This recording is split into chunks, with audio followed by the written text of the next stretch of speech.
Welcome to the Broker Show with Joe, the show by brokers for brokers. And today we've got a very special guest, Simon Lewis from Broker Capital. Simon, welcome to the show. Michael, thank you for having me. And Joe, thanks for having me. Simon, you and I have been good friends for about 4 months now. Best friends for 4 months. First time I met Simon, I suffered a concussion. True story, actually. It's the same night. I think I know which night this was. Exactly what we spoke about Yep. last week. Simon, thanks so much for coming on. Simon is a true innovator within the world of broking. And the reason why I say that is because he's not the traditional commercial lender where he will be creating a line of credit for, a plumbing business or something. Simon specializes in providing brokers with capital through his business. Simon, would you be able to give the listeners some detail into how Broker Capital operates and how you best assist the individuals in the market looking for these types of ventures or these types of facilities? Sure. Well, Broker Capital is a trail book lender. So we lend money to mortgage brokers so that they can invest in their business. We love working with ambitious brokers who want to grow. And now is a red hot time to be a broker. Yeah. I'm calling it the golden time for broking because commissions are strong. We've got the opportunity to offshore. We've got technology changing. And good brokers who move fast, who've got energy, and can really build something right now. We provide them the capital in a really simple low doc loan via a trail book loan. And a trail book loan means that essentially you're able to tap into the value of your trail book now without selling any trail. So we can lend brokers up to 1.5 times their annual trail. So if you're a broker and you've got $10,000 worth of trail coming in per month, you can borrow $180,000. Totally low doc. We don't require property as security. We're not looking into all your personal finances. What we're looking for is commission statements. We want to see that trail regularly coming in, and then we can lend you the money purely against the trail. And then with that $180,000, you can go and invest in your business. You can start building out an amazing team onshore and offshore. You can invest in marketing. You can improve your office. You can buy out non-performing partners, something we can get into, but there's a lot of brokers who launch the business with certain partners who promise the world, let's say real estate agents, who say, look, it's going to be endless leads, mate. Give me half your business. Then you get further down the track and you realize there's no leads coming. Yeah. And the bigger your book goes, the more you have to pay them out. Oh, my goodness. Yeah. Other thing that is massive is trail book acquisitions. Yes. So a lot of brokers want to buy books, and every day I have brokers calling me saying, how can I find a book to buy, and then how can I finance it? We're funding a lot of acquisitions, and again, we'll get into it, but an acquisition done well can be an outstanding investment. Yeah. And the final thing is debt consolidation. A lot of brokers might have loans with small, short-term business lenders. They might owe the ATO money. All of that weighs down Everybody on owes cash the flow. ATO money. Honestly, I think every broker owes the ATO a bit of money. And it's not dumb. It was smart to essentially borrow money from the ATO during the COVID era because they weren't charging interest. They really weren't clamping down on things. But times have changed. And now they want their money back, and they want it back ASAP. So you can refinance it with a trail book loan. I do have to ask you, how did you come up with this concept, or how did you go down the path of opening a broker group for brokers, essentially? Like we're hosting a podcast for brokers by brokers sort of thing. You've got a fund for brokers by brokers. It's like broker inception. Brokers lending to brokers to brokers. He's the second level layer of that dream. We're the first one. Sort of thing. So, just give us the idea. Like, how did you come up with it? Or are there other, like, I know there are a couple competitors in the market, but I had really never heard of this until we messaged on LinkedIn. I think it was 6 months ago or something like that. So just give us a brief insight. Yeah, it is a bit niche, and it is kind of random, and a lot of brokers have no idea that you can do this. So I used to work for Trailblazer Finance, and they're the biggest trail book lender in the industry. Okay. I was there for 3.5 years. It was a great experience. I got to know so many brokers, and I really enjoyed it. But then there came a time where I wanted to have my own business. And so I think, for that reason, I find it easy to relate to the brokers because they're also running a small business. And, I had a strong suspicion that we could do trail book loans that were a lot faster and a lot more flexible. And that's what we've been doing. We've been funding brokers in 2 days, particularly at certain aggregators like Connective. It's just kind of like that. Yeah. And away we go. We can give you access to the money, and that's just a great flexible solution. You can if you're a broker, you can go to like a payday sort of fintech lender and get a loan, and you can generally get the money pretty quickly. But it's going to be a loan that's on like a 3 or 6 month or maybe a 12-month term. We're talking about loans that are on 5-year terms. Okay. P&I, and you're getting a lot of leverage, like 1.5 times your annual trail. That's a lot of money quickly, and you can deploy it, within the week. Can you give us some examples of like a success story? Somebody came in, hey, I need a travel client, I'm expanding, like a good acquisition or a good marketing deployment. Yeah, sure. I'll kick it off with acquisitions because that's it's like bees to the honeypot when you talk about travel book acquisitions with brokers. I want to preface this conversation. I've asked Simon to give me the most simple example for the show because I only discovered this concept when he was talking about it in one of his reels the other day or one of his posts, and I was like, oh, that's an interesting one. So yeah, give us some insight into travel book acquisition or business purchasing acquisitions. Yeah, sure. Okay. So I think the first thing that the brokers need to understand is you can leverage against your existing book and the one you're buying, which means sometimes you can borrow 100% of the money you need for an acquisition. That's pretty amazing when you're buying recurring revenue, and often the recurring revenue will be enough to make the loan repayments or even more. So you're cash flowing from day one while you're acquiring an asset without having to put any money in. Yeah. Now, I'll sort of step you through that example. So let's say that you're a broker using the same sort of broker scenario. You've got $10,000 of monthly trail coming in. So annually, that's $120,000. And you want to go and buy a book that's the same size as you. Just to be clear, you've got capacity, you've got a good team, you know what you're doing, you're generating loans, and you want to do a good acquisition. So you find a book that also has $120,000 of annual trail, and you buy it for a 3 times multiple, which is pretty reasonable. Books are selling for less than that, and they're selling for more than that. That book is going to cost you $360,000. If you leverage your existing book and the one that you're buying, you can borrow $360,000. So you're not having to put in your own capital. Instead, you're using recurring revenue to be able to acquire a whole new database of clients. And just from memory, 10,000, that's $120,000 in trail a year. So that's effectively $180 million in loans written. Yeah, ballpark. Yeah, you're definitely on the right track. Yeah, I think of around that. Quick maths. 100 million is 150,000 worth of income. So this book that you already have might be around 80 or 90 million or something. Okay. So you're sorry, I might have doubled it there accidentally. So if you're acquiring an $80-90 million loan book, but then you could churn it. That's a database of clients that you could tap into, that you will be able to assist. That's could possibly build better referral relationships and introduce you to more clients.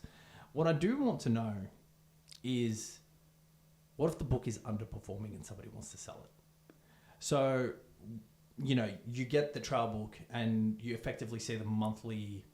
I'm just thinking of an example, right? You see the monthly clawback rate is, or not clawback, but the trail book is decreasing in size each month. Yeah, there's a serious runoff. Like, let's say there's a 5% or a 10% runoff a month, which would be barbaric, but I'm just saying.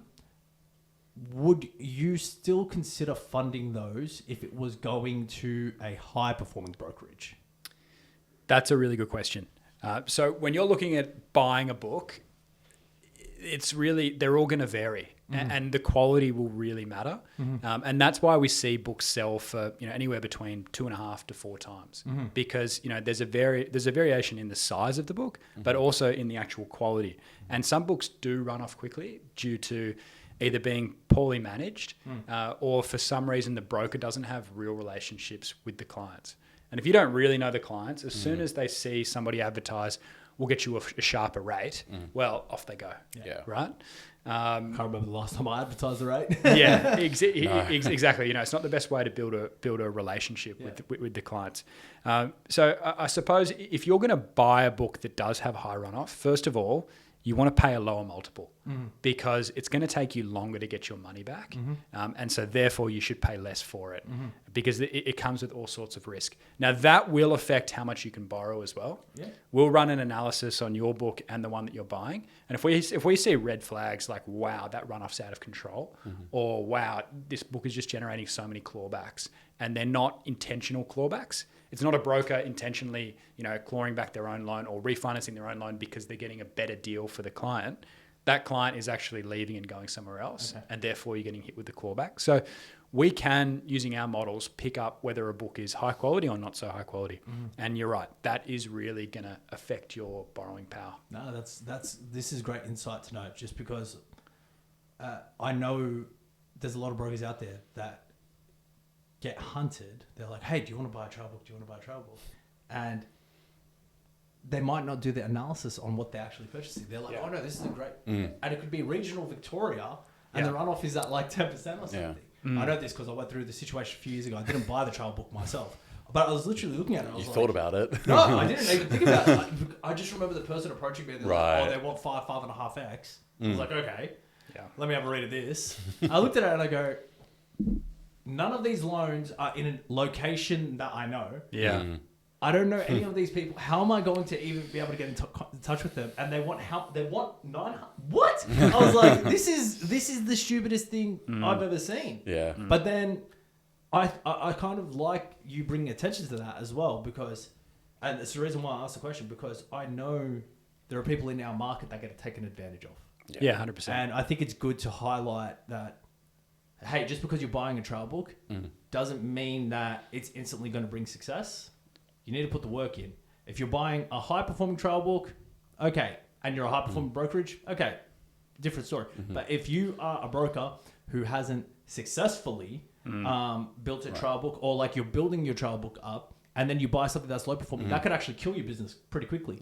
Because clawback is often a significant higher percentage than what the trail commission is annually. Right.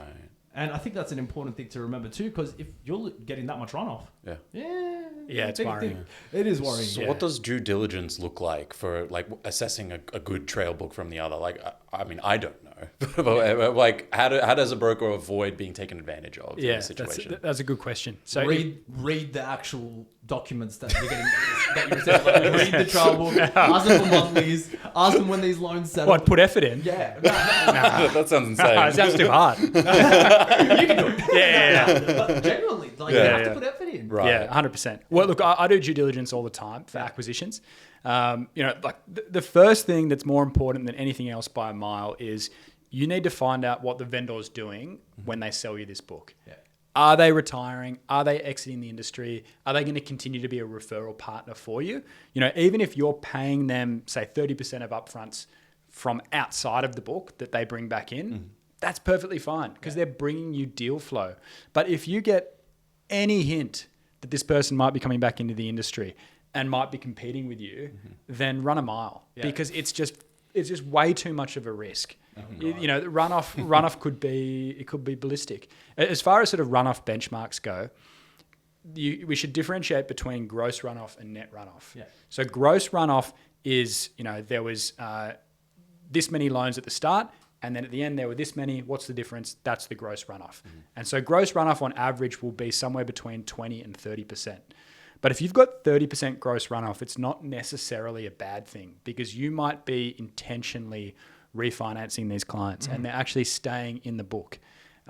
You might be getting them a better price, cash out, what have you. Or these clients might be selling and then buying again. But it's the same client that's in your book. So that's why net runoff is a much more accurate marker for, how well is this book performing. And, I've seen net runoff as low as 8%. Which is excellent. So it goes to show that the broker has a good relationship with these clients. The clients want to be with the broker, and the trail is really sticky. No, that's phenomenal. That's a really good thing. Clip that up. Net runoff. I've never thought of that concept before. So tell me something. We now need to talk about the elephant in the room. Naturally. The budget. And here we go. The reason why I want to bring the budget up is I'm already seeing a significant decrease in the amount of people that are wanting to purchase in Australia. I'm seeing a decrease in the people that are looking to refinance and buy a property in Australia. I'm looking. So because of that, and we are a brokerage that pretty well known, the people, there's not going to be as much demand.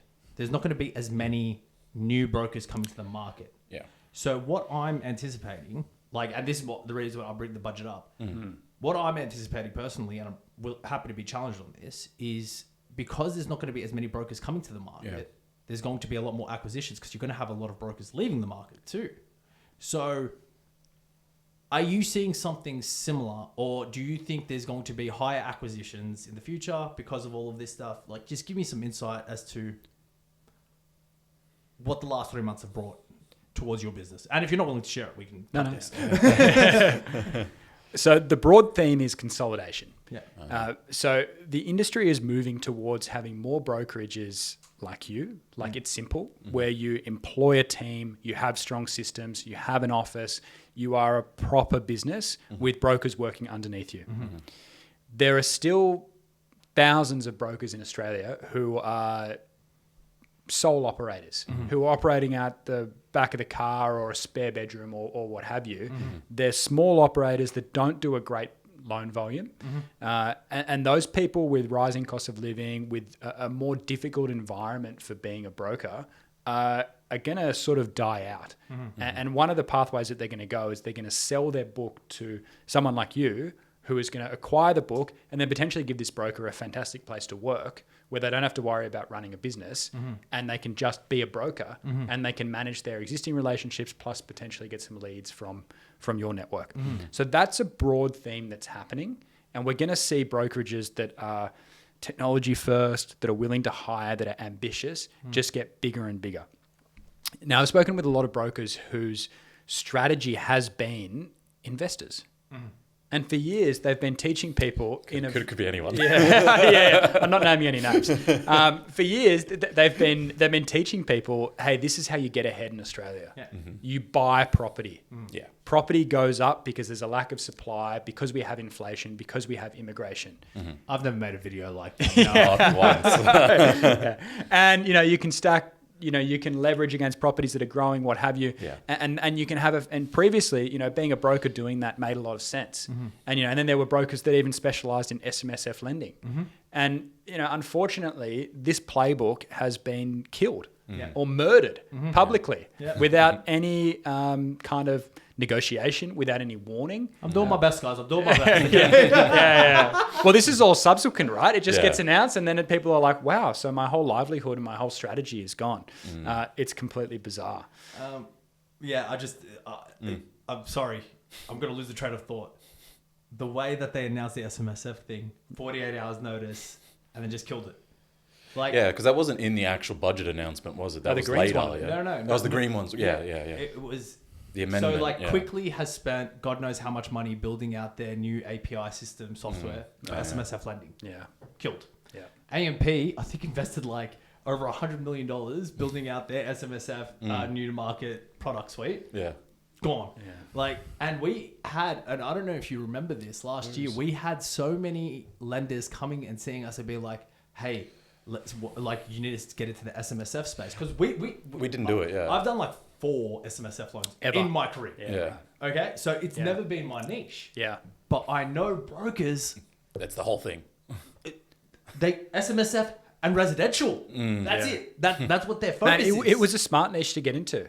Because it's complicated. And they were really sticky clients. Correct. So you did more work up front. But I remember saying and thinking and talking to brokers about it. A book full of SMSF lending clients was more valuable than a typical book of residential home loans. Because with SMSF you can't.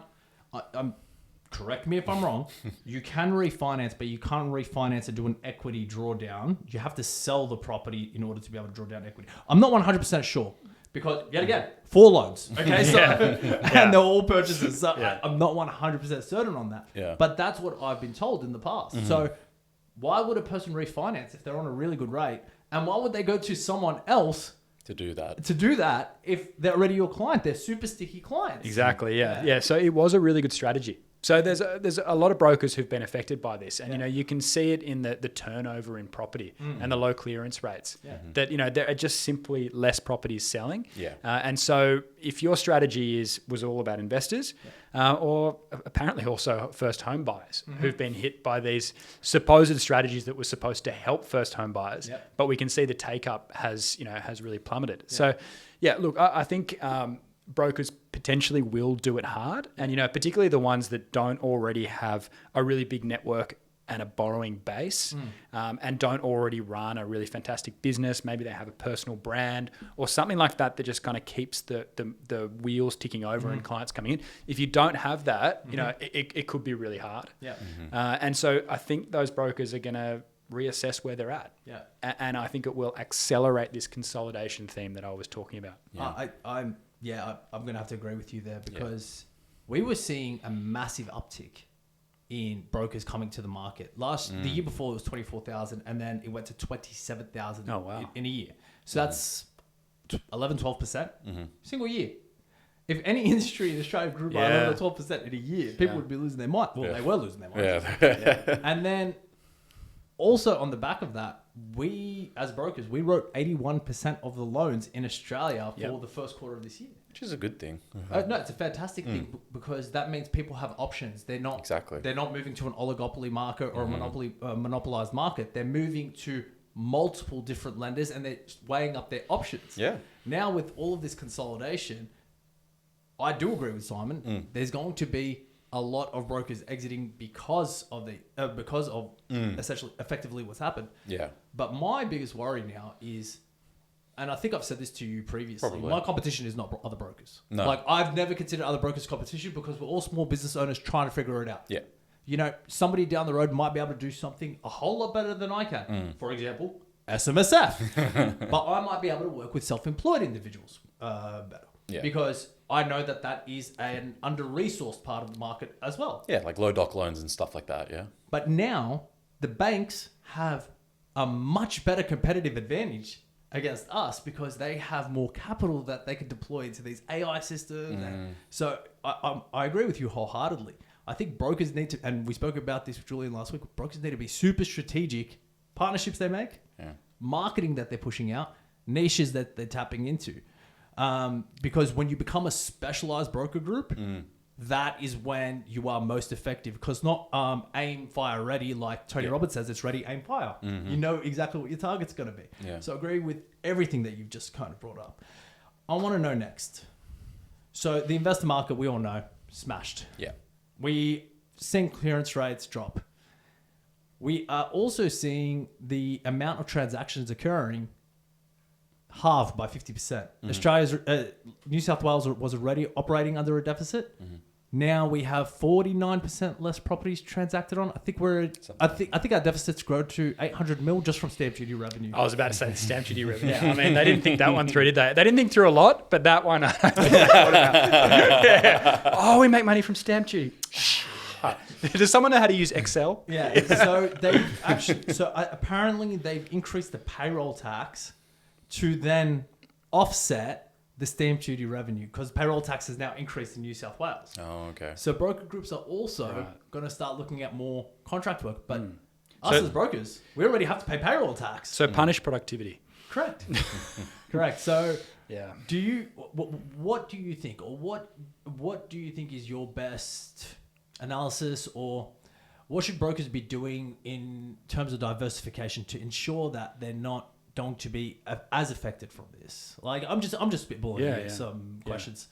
Look, I think the sort of standard rules of running a really good brokerage, owning a niche, marketing yourself, building a personal brand, getting partnerships with accountants and other referral partners, all those sorts of things are just going to be more important than ever. Yeah. Second to that, if you have an existing network of clients, that is your gold mine. That is something that you really need to focus on. They are clients who are using your service already. They still need to have debt. If you have an owner-occupied home, the budget has hit, it's sort of turned the world upside down, But your world, as far as your home loan on your own occupied property, nothing has changed. And, I'm hearing about a lot of people who are now thinking, okay, instead of, if property isn't going to move in the upwards trajectory like it has been, instead of selling and constantly upgrading, I'm just going to upgrade my home. I've already got this space that I live in. I'm going to renovate it. I'm going to make it more comfortable. I want to pull some equity out to go on holiday or enjoy my life. These are the things that the clients are going to want, and they're going to want a trusted advisor, ideally someone they already know and who already knows about them, who can actually help them. So you are sitting on a gold mine. You have to look after that existing book. Any idea or any tips, quick low-hanging fruit that you can give to the brokers out there that aren't in constant contact with their previous book? What's something that you would be running, like text messages or? Yeah, I think, look, hopefully you've got enough capacity that you can actually go through one by one and have a look at each client's current situation. Correct. If I was a broker, I'd probably look at the ones that have just come outside of the clawback period. So they've had their loan for just more than 2 years. Reach out to them, be open-minded, see how you can help, do your thing, re-engage, because there's so much value there. We're seeing outstanding brokers run really profitable businesses just looking after their existing cohort of clients. And sort of additional to that, that's where acquisitions are going to become even more valuable. Because, in the example that I was giving before, I was explaining how essentially the trail that you're buying will cash flow its own acquisition. So the trail you're buying will pay down the loan that you've used to buy it.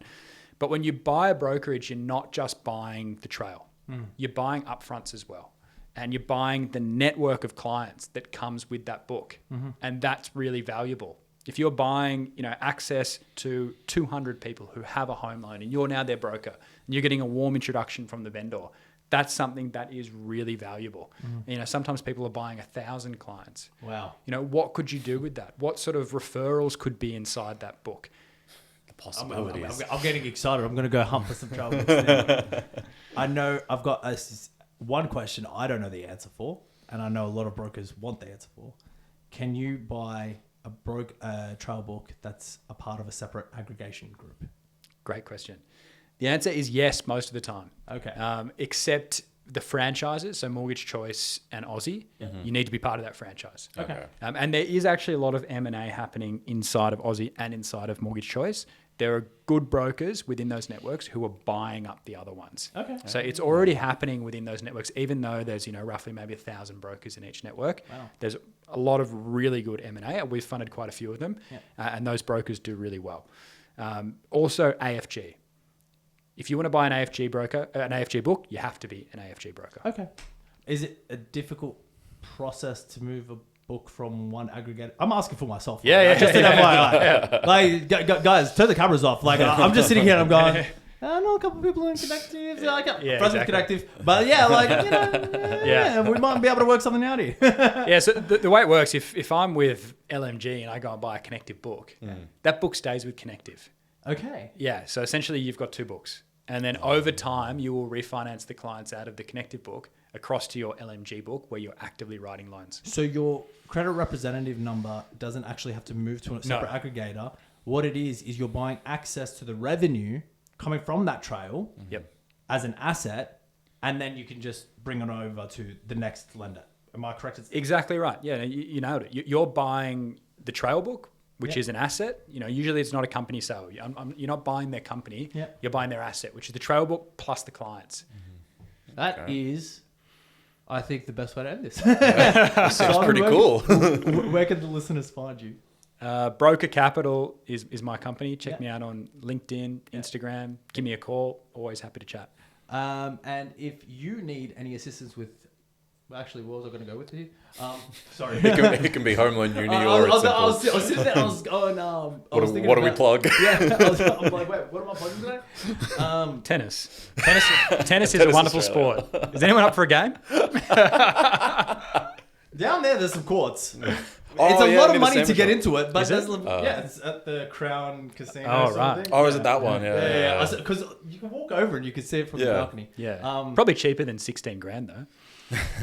I say this once and I say it again.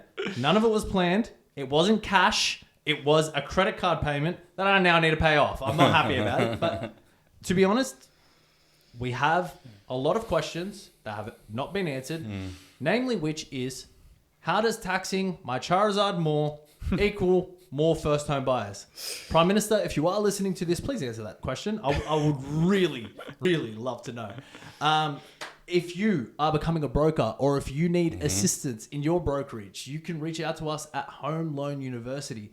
You can also reach out to us at itsimple.com.au if you need assistance with a home loan. Shameless plug there. Last thing, Simon, I really do appreciate you coming on. Simon's got his own podcast as well, which he does via Zoom. I've been on there. Katie Thomas has been on there. Aidan Hartley's been on there. There's been quite a lot of... there's been brokers that are much better than me go on there. And I highly advise giving that a listen because Simon is a much better interviewer than I am. Not sure about that, but to plug it, I asked them about their numbers. Yeah. So I asked them how much loan volume are you writing, how much you spend on staff, how much you spend on marketing, those sorts of questions that brokers don't find out about each other. Yeah. We dive straight into Wow. the hard stuff. I've actually got Katie coming here tomorrow, and she's great. That's gonna be a hilarious episode. Yeah, from, she's what I have brilliant. so far. Yeah, love you, Katie. But yeah, if you reach out to us, homeloanuniversity.com.au. Pretty sure that's it's one of them. We did it. And thank you for listening to The Broker Show with Joe on Broker Daily.